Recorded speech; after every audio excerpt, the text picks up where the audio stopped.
வந்திருக்க press and our chief guest எல்லாருக்குமே ரொம்ப நன்றி. ரொம்ப டைம் ஆகிடுச்சு, மன்னிச்சிக்கோங்க. ப்ரெஸ்லாம் ரொம்ப டயர்டாக இருக்கீங்க. இந்த ஸ்டேஜை நான் எல்லாருக்கும் தேங்க்யூ சொல்லிக்க மட்டும் சொல்கிறேன். ஏன்னா இந்த 2 years ஆஃப் ப்ராசஸ் எப்படி ஆரம்பிச்சிது, ஒரு கான்ட்ரவர்சிஸ், அதுக்கப்புறம் ஷூட்டிங்,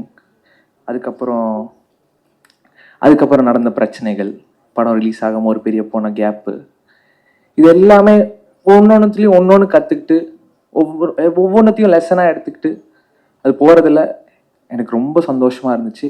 இன்றைக்கி நான் இந்த இடத்துல நிற்கிறேன்னா இந்த ப்ரெஸ்ஸும் என் கூட நடித்த co artist and my family and my friends இவங்களால தான் நான் இன்றைக்கி இந்த இடத்துல நிற்கிறேன். And I am bit emotional. இன்னும் 8 நாளில் படம் ரிலீஸு. அண்ட் என்னோட co artist Devadarshini ma'am, Sampath sir and Harish Uthaman sir, Muthukumaran அண்ணன். எனக்கு ஒவ்வொரு சீனுமே நான் எங்கேயாவது எப்பயுமே வீக்கராக ஃபீல் பண்ணுவேன். ஏன்னா அந்த கான்ட்ரவர்சி நடந்ததுக்கப்புறமே எனக்கு ஒரு மாதிரி இருக்கும், இந்த படம் பண்ணுறோமேடா நம்மளால ஸ்ட்ராங்காக பண்ணிட முடியுமா, என்னடா இது அப்படின்னு ஒன்று இருக்கும். பட் ஒவ்வொரு இடத்துலையும் அந்த மாதிரி உள்ளே ஃபீல் பண்ணுறப்போ அது யார்கிட்டையும் சொல்ல முடியாது.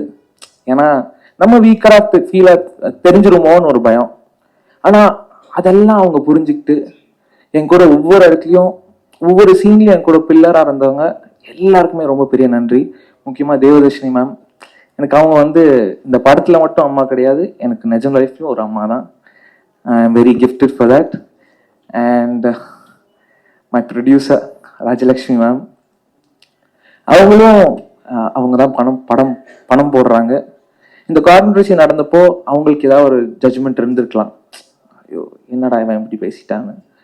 ஆனால் அதெல்லாம் தாண்டி அந்த மாதிரி எந்த எண்ணமும் இல்லாமல் நான் இருக்கேன் கூட அப்படின்னு ஒன்று சொன்னதில் I am very happy ma'am. And last but not least, என் குரு எனக்கு எல்லாமே சொல்லி கொடுத்தது அனலரசு சார் தான். நான் இப்போ ஒவ்வொருத்தையும் என் காஸ்டியூம்லேருந்து நான் நடிக்கிற ஸ்டைல் வரைக்குமே it's from him. And I'm very thankful and grateful for you sir. மற்றபடி yes I'm happy. July 4th Phoenix வருது, எல்லோரும் தேட்டரில் போய் பார்ப்பீங்கன்னு நம்புகிறேன். அண்ட் உங்கள் கருத்துக்களை சீக்கிரம் சொல்லுங்கள், நான் எதிர்பார்த்து வெயிட் பண்ணுறேன். இந்த லேர்னிங்க்கு ரொம்ப நன்றி and I'm very happy. Thank you. அனைவருக்கும் வணக்கம். இந்த ஃபீனிக்ஸோட முழு படத்தையும் பார்த்துட்டு அந்த படத்துடைய ரசிகனாகத்தான் இங்கே நான் பேச வந்திருக்கேன். தமிழ் சினிமா வரலாற்றில் நிச்சயமாக ஒரு மிக முக்கியமான இடத்துக்கான படம் ஃபீனிக்ஸ். மிக நேர்த்தியாக செய்யப்பட்ட தமிழ் சினிமான்னு சொன்னால் அதில் ஒரு டாப் 10 ஃபிலிம்ஸில் இந்த படம் கண்டிப்பாக இருக்கும். ஒரு ஃபஸ்ட்டு படம் பண்ணுற ஒரு டேரக்டர், அவர் எவ்வளோ பெரிய மாஸ்டர் பண்ண டைரக்ஷன் வேறு, அப்படி ஒரு மாஸ்டர் அவ்வளோ ஒரு 100% நேர்த்தியாக, ஒரு ஃப்ரேம் லேக் இல்லாமல், ஒரு சீன் தப்பாக இல்லாமல், ஒரு லாஜிக் மிஸ் ஆகாமல் மொத்த படமே சீட்டு நுனியில் பார்க்குற மாதிரி ஒரு படத்தை பண்ணி கொடுத்துருக்கார் இந்த படம். மீடியா நம்பர்களுக்குலாம் இந்த இடத்துல நான் ஒரு சொல்கிறேன், இந்த ஆடியோ ரிலீஸில் வந்தால் மைக்கு பிடிச்சி பேசுவீங்கன்னு நினச்சிக்காதீங்க. நீங்கள் படம் பார்த்துட்டு நான் பேசின விஷயங்கள் ஏதாவது நீ அதிகமாக பேசுனேன்னு சொன்னால் எனக்கு ஃபோன் பண்ணி திட்டுங்க. நீங்கள் நான் சொன்ன வார்த்தைகள் ஒரு வார்த்தை ஒரு எழுத்து கூட அதிகமாக இருக்காது, கம்மியாக இருக்காது. அந்த அளவுக்கு இந்த படம் மனதை பெரிய அளவில் பாதித்ததுனால தான் இந்த வார்த்தைகள் நம்ம சொல்கிறோம். இந்த படம் தமிழ் சினிமாவில் மிக முக்கியமான சினிமா அது. ஏன்னா இது போன்ற ஒரு படத்தை பார்க்கறது ரொம்ப அபூர்வமான ஒரு விஷயம். இந்த படத்தினுடைய நேர்த்தி மாஸ்டரும் வேல்ராஜ் சாரும் சாம் சிஎஸும் பிரவீனும் அப்படி கை கோர்த்துட்டு செஞ்சிருக்கிற இந்த வேலை இருக்க பாருங்க. அத்தனை ஒரு ஸ்பீட், அப்படி ஒரு கட்டிங், அப்படியே ஒரு பேக்ரவுண்ட் மியூசிக், சாங்ஸ், பர்ஃபார்மன்ஸ், ஒரு சின்ன நடிகர்லேருந்து ஒரு தேவதர்ஷினி அவர்லேருந்து பெரிய சீனியர் ஆர்டிஸ்ட்லேருந்து புதுசாக போட்டார். அத்தனை பசங்களையும் பேர் சொல்ல தெரியல.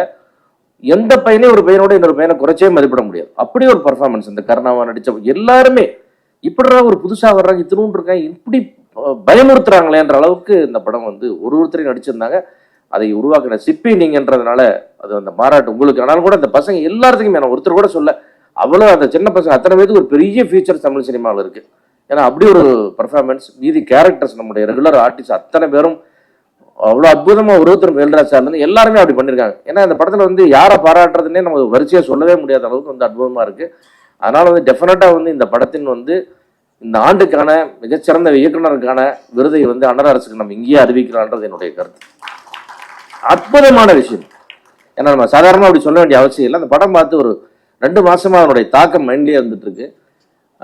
இந்த இடத்துல நான் சொல்ல வர்றது என்னன்னா, ஒரு அனல் அரசு எத்தனை பேர் உருவாக்கி விட்டுருக்காரு அந்த படத்துல கேட்டீங்கன்னா அத்தனை லிஸ்ட் இருக்குது. இதன் மூலம் எவ்வளவு பேருக்கு லைஃப் கிடைக்குது, எத்தனை பேர் எவ்வளவு பெரிய ஆர்டிஸ்டா வர போறாங்கன்னு தெரியல. இங்கிருந்து வரும் ஒரு பெரிய பேட்ச். அப்படி ஒரு பேட்ச்ல வந்து ஒரு அற்புதமா நீங்க கொடுத்துருக்கிற விஷயம் தான் வந்து சூர்யா சேதுபதி. நான் வந்து ஒரு கொஞ்ச நேரம் பார்த்தோன்னே இந்த பையனா அப்படின்னு யோசிச்சிங்கன்னா, அப்படி ஆரம்பிச்ச பையன் படம் முடியும் போது நம்ம நெஞ்சுக்குள்ள வந்து அப்படி உள்ள போய் உகுந்துட்டான். இத்தனை ஒரு டெடிக்கேஷன், எவ்வளவு ஒர்க் பண்ணியிருக்கணும், எவ்வளவு ஹார்ட் ஒர்க் பண்ணியிருக்கணும். அந்த பையன் வளர்ந்த விதம் என்ன, அவனுக்கு என்ன பின்னணி, அதெல்லாம் இல்லவே இல்லை. அவன் தரையில் கடந்து உருண்டு வாழ்ந்து அந்த கேரக்டரா வாழ்ந்து, அது நீங்க எவ்வளவு வேலை வேணும், வேலை செய்யறக்கு ஒரு ஆள் வேணும், அது உழைக்கிறக்கு ஒரு ஆள் வேணும். நல்ல கல்லா இருந்தா தானே செதுக்க முடியும் நீங்க. அப்படி ஒரு அற்புதமான சூர்யாவுக்கு வந்து மிகப்பெரிய ஃபியூச்சர் இருக்கு. கண்டிப்பா வந்து தமிழ் சினிமாவின் டைகர் சராஃபா நீ தான் வருவ ராஜா. அப்படி ஒரு பெர்ஃபார்மன்ஸ், அத்தனை ஒரு வேகம், இன்னும் வளர வளர எங்கேயோ போயிட்டு இருக்கும். நீங்க அவனை வளர்த்து விடுங்க மாஸ்டர், அவனை இங்க ஒரு டைகர் சராஃப் ஆக்கி காட்டணும் உங்க பொறுப்பு. ஏன்னா நமக்கு அப்படி ஒரு ஆள் இல்லை. அதான் சொன்னேன், விஜய் சேதுபதி சார் படங்கள்ல நான் வந்து மிக மிக ரசிச்சு பார்த்துட்டு அடிக்கடி பார்த்த படம் தான் மகாராஜான்னு சொல்லுவேன். அந்த மாதிரி வந்து தமிழ் சினிமா அதிகமா இனிமேல் பார்க்க போற படம் பார்த்தா நான் ஃபீனிக்ஸ்னு சொல்லுவேன். ஏன்னா அவ்வளவு ஒரு நேர்த்தி. அதை அவ்வளோ எவ்வளோ டெக்னிக்கலா சொல்லணும்னா தெரியல, இயக்குனர்களா இருக்கீங்க. அது வந்து மனசை விட்டு ஒரு ஃப்ரேம் கூட அகலலை. எப்போ நினைச்சாலும் ஃபுல் படம் மைண்ட்ல ஓடுற அளவுக்கு ஒரு அற்புதமான படமா இருக்குது. சாம்சியஸ் அவ்வளோதான், எக்ஸ்ட்ரானரி. அது மாஸ்டர் பீஸ் உங்களுக்கு இல்லை கண்டிப்பா. அந்த மாதிரி ஒரு அருமையான படம். சேது சார் நீங்க தமிழ் சினிமாவுக்கு நிறைய பண்ணிருக்கீங்கன்னா நிறைய, அதாவது இமேஜ் எல்லாம் உடைச்சு என்ன ரோல் வேணா பண்ணலாம், எப்படி வேணா பண்ணலாம்னு வெரைட்டி பர்ஃபார்மன்ஸ், ஒரு நடிகன் இத்தனை விதமா மாற முடியுமா எல்லாம் காமிச்சிட்டீங்க. எல்லாம் சார்ந்தெல்லாம் தாண்டி இப்படி ஒரு அற்புதமான பையனை கொடுத்தீங்க சினிமாவுக்கு. அது அடுத்த சினிமாவுக்கான கான்ட்ரிபியூஷன் டெஃபினட்டா வந்து உங்களுடைய புகழெல்லாம் தாண்டி அந்த பையனுடைய வயசுக்கும் திறமைக்கும் உழைப்புக்கும் மாபெரும் இடத்தை ரீச் பண்ணுவோம். உங்களுக்கு வாழ்க்கை முழுக்க உங்களுக்கு மிகப்பெரிய பெருமையை சேர்க்கக்கூடிய பையன் தான் அந்த சூர்யா. அந்த வகையில நீங்கள் மிகவும் கொடுத்து வைத்தவர்கள் இந்த இடத்துல. நீங்க இந்த சினிமாவுக்கு நீ என்ன கான்ட்ரிபியூட் பண்ணா அந்த சினிமா உங்களுக்கு திருப்பி கொடுத்துச்சு சார் உங்களுக்கு. அதுதான் என்னுடைய எண்ணம் இதுல. ஏன்னா தமிழ் சினிமாவில் வந்து நான் மிகவும் நேசிக்கக்கூடிய நடிகர்னா விஜய் சேதுபதி. காரணம் அவருடைய டெடிக்கேஷன், அவருடைய சர்வீஸ், அவருடைய கோஆபரேஷன், அவர் ப்ரொடியூசர்களை ட்ரீட் பண்ற விதம், டெக்னீஷியனை ட்ரீட் பண்ற விதம், மக்களோட பழகிற விதம், பல்வேறு குணங்களை அவர் பார்க்குறேன். அதையெல்லாம் தாண்டி இந்த பையன் இன்னும் பெருசாக வந்து நிற்பார். நான் பெரிய நம்பிக்கை இருக்கு. இந்த படத்துடைய மொத்த டீமுக்கும் பெரிய வாழ்த்துக்கள். அதே மாதிரி வந்து இந்த சக்திக்கு அப்பப்போ ஒரு யோகா இருக்கும். டகால ஒரு படத்தை தூக்கிட்டு போய் அடிச்சு தூக்கிட்டு வந்துருவார் அவர். அது எங்கேயோ சுத்திட்டு வந்து கடைசியில் அவர்கிட்ட வந்து சேர்ந்துருச்சு. அந்த மாதிரி வந்து சக்தி மிக திறமையாக வெளியிட்டு இந்த படத்தை வந்து பிரமாதமாக கொண்டு போய் ஸ்கிரீன்ல சேர்த்து கொண்டு வந்து தருவார். இந்த படத்துக்கான ப்ரொமோஷன் வேலைகள் எல்லாம் நீங்க சிறப்பாக செஞ்சு சேது சார் எல்லாரும் சேர்ந்து அந்த படத்தை பண்ணி ஒண்ணுமே சொன்ன ஒரு நாள் முதல் நாள் போதும், 2ஆம் நாள் வந்து மக்கள் எல்லாம் படம் பார்க்குற எல்லாரும் பிராண்ட் அம்பாசிடர் மாறிடுவாங்க அந்த படத்துக்கு. அந்த மாதிரி இருக்கும். அதனால இவ்வளோ பெரிய வெற்றி, ஒரு மாபெரும் மிக சிறப்பான படத்தை தயாரிச்சிருக்கு. இதுக்கு மேலே அந்த சொல்றதுக்கு வார்த்தையிலே படம் ரிலீஸ் ஆனதுக்கு அப்புறம் நம்ம நிறைய இன்னும் வெற்றி விழாவில் இதை பற்றி நிறைய ஒருத்தரா பேசணும்னு நினைக்கிறேன். அதே மாதிரி இவ்வளோ பெரிய வெற்றிக்கு பின்னாடி, இவ்வளோ பெரிய அனலரசு வெற்றிக்கு பின்னாடி இருக்கிற நான் மகளாக நேசிக்கிற ராஜலட்சுமிக்கு என்னுடைய வாழ்த்துக்கள். ஏன்னா அவங்களுடைய சப்போர்ட் பின்னணி எல்லாமே இப்படி ஒரு படத்தை உருவாக்கியே இருக்க முடியாது. அவருக்கு காசு தெரியாது, கணக்கு தெரியாது, எதுவும் தெரியாது, எல்லாம் படிச்ச ஃபுல்லாக அது பார்த்துக்கிச்சு எல்லாமே. அதனால இப்படி ஒரு நிம்மதியாக ஒரு படம் எடுக்கிறதுக்கு காரணம் ராஜலட்சுமி. அவங்களுக்கும் மொத்த எல்லா டீமுக்கும், முருகராஜ் அவர்களுக்கும் எல்லாத்தையும் இருந்து சிறப்பாக நடத்தி கொடுத்த முருகராஜ் அவர்களுக்கும், பிஆர்ஓ ரியாஸுக்கும், அத்தனை பேருக்கும் என்னுடைய நெஞ்சார்ந்த நன்றி. இந்த ஃபீனிக்ஸ் என்ற மாபெரும் வெற்றி படத்தை திரையரங்களை பார்த்து நம்ம மீண்டும் சந்திப்போம் என்று கூறி விடைபெறுகிறேன். நன்றி, வணக்கம்.